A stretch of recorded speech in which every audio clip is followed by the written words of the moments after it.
अंतरिक्ष में बजेगा भारत का डंका। एक के बाद एक इतिहास रच रहा इसरो।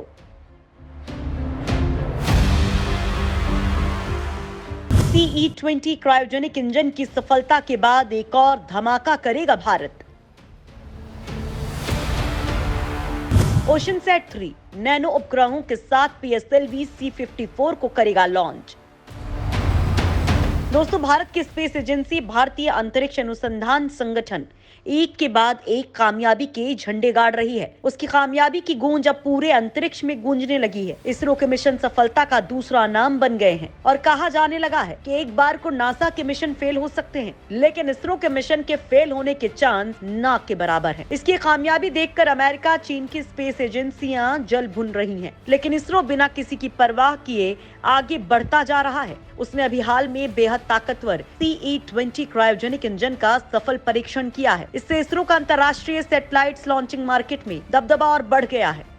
वहीं नासा का मार्केट पिट गया है, क्योंकि वो बहुत महंगे दामों में सैटेलाइट्स की लॉन्चिंग करता है, लेकिन इसरो बहुत कम दामों में वो काम कर देता है। वहीं इस क्रायोजेनिक इंजन के सफल परीक्षण के साथ भारत के सबसे भारी रॉकेट LVM-3 की पेलोड क्षमता 450 किलोग्राम तक बढ़ गई है। अभी सफलता का जश्न खत्म भी नहीं हुआ था कि इसरो ने 26 नवंबर को फिर से देश को एक और खुशी मनाने का मौका दे दिया। इस दिन इसरो ओशनसैट 3 और 8 नैनो उपग्रहों के साथ PSLV C-54 लॉन्च करेगा। इतनी जल्दी एक के बाद एक सफलता से अमेरिका, चीन के होश उड़ गए हैं, क्योंकि उन्होंने कभी सोचा भी नहीं था कि इसरो कुछ ऐसा कर देगा। तो चलिए दोस्तों, इस वीडियो में जानते हैं कि इन उपग्रहों की लॉन्चिंग के बाद देश को क्या मिलने वाला है। लेकिन दोस्तों, उससे पहले आपको एक और ऐसी खुशखबरी के बारे में बता देते हैं, जिसे जानने के बाद आपके पैर जमीन पर नहीं टिकेंगे और आप इसरो को सलाम करेंगे। दरअसल दोस्तों, इसरो ने भारत के पहले मानव युक्त अंतरिक्ष मिशन गगनयान को लेकर पैराशूट सिस्टम की टेस्टिंग की है।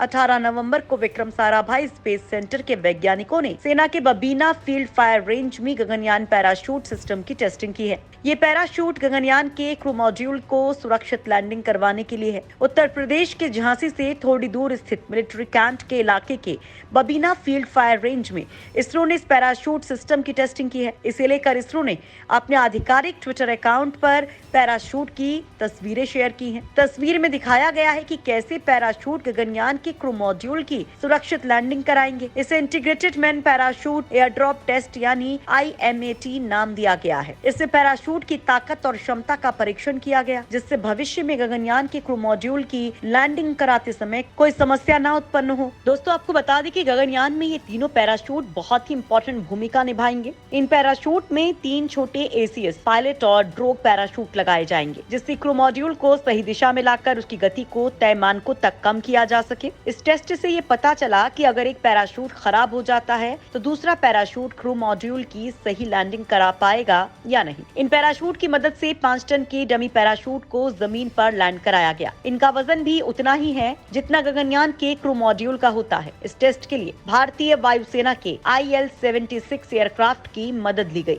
आपको बता दें कि पैराशूट को 2.5 किलोमीटर ऊपर से गिराया गया था, जिसके बाद छोटे pyro based mortar pilot parachute छोड़ी गए। 7 सेकंड के अंदर ही दोनों पैराशूट खुल गए। इस टेस्टिंग को पूरा होने में महज 2 से 3 मिनट का समय लगा। टेस्टिंग में पैराशूट के लैंडिंग के सभी चरणों के डेटा को इकट्ठा किया गया। जब पैराशूट की सफल लैंडिंग हुई तो सभी वैज्ञानिक खुशी से झूम उठे। आपको बता दें कि ये टेस्टिंग इसरो, DRDO, भारतीय वायुसेना और भारतीय सेना की मदद से पूरा किया गया।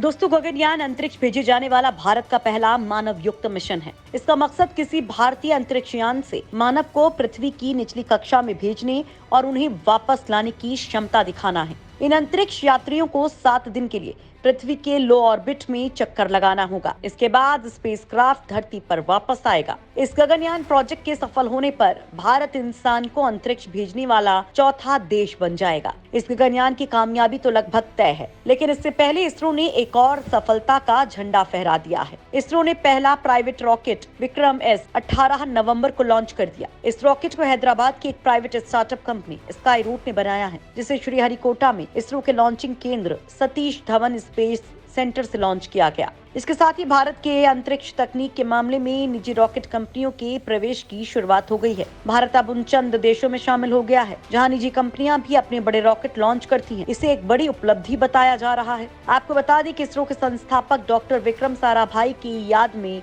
इस रॉकेट को विक्रम एस का नाम दिया गया है। विक्रम सीरीज में 3 तरह के रॉकेट लॉन्च किए जाने हैं, जिन्हें छोटे आकार के सैटेलाइट ले जाने के मुताबिक विकसित किया गया है। विक्रम 1 इस सीरीज का पहला रॉकेट है। बताया जाता है कि विक्रम 2 और विक्रम 3 भारी वजन को पृथ्वी की निचली कक्षा में पहुंचा सकते हैं। वहीं विक्रम एस 3 सैटेलाइट को पृथ्वी की निचली कक्षा में पहुंचा सकता है। इन 3 में से एक विदेशी कंपनी का, जबकि बाकी 2 भारतीय कंपनियों के उपग्रह हैं। स्काईरूट पहले ही बता चुका है कि मई 2022 में रॉकेट का सफल परीक्षण हो चुका है। दोस्तों, विक्रम एस रॉकेट को भले स्काईरूट एरोस्पेस ने बनाया हो, लेकिन उसे इसरो की फैसिलिटी से लॉन्च किया गया है, क्योंकि देश में किसी निजी कंपनी के पास लॉन्च पैड नहीं है। फिलहाल ये एक परीक्षण उड़ान थी। इसकी सफलता के बाद 2 और रॉकेट बनाए जाएंगे, जिनका नाम हम आपको पहले ही बता चुके हैं, विक्रम 2 और विक्रम 3। आपको बता दी कि दोनों ही रॉकेट कॉमर्शियल लॉन्च के लिए हैं, यानी इससे किसी इंसान को अंतरिक्ष की यात्रा नहीं करवाई जाएगी। भारत में भी अंतरिक्ष यात्रा संभव होगी, लेकिन उसमें अभी कम से कम 10 साल लगेंगे। इंसानों को अंतरिक्ष में पहुंचाने के लिए बेहद जटिल तकनीक की जरूरत होती है। उसी पर इसरो काम कर रहा है। लेकिन विक्रम एस की सफलता से अलग अलग ताकत और वजन ढोने वाले रॉकेट्स के बनने से इसरो पर जोर कम पड़ेगा। इसरो निजी रॉकेट के जरिए अंतरिक्ष में कॉमर्शियल सैटेलाइट्स तैनात करेगा, इसलिए देश को निजी कंपनियों के रॉकेट्स की जरूरत है। इस रॉकेट से छोटे सैटेलाइट्स को अंतरिक्ष के निर्धारित कक्षा में स्थापित किया जाएगा। वहीं निजी कंपनियों के आने से कॉमर्शियल लॉन्चिंग सस्ती हो जाएगी। इसके पीछे वजह यह है कि स्काईरूट एरोस्पेस का रॉकेट विक्रम एस पूरी तरह से कंपोजिट कार्बन से बना है,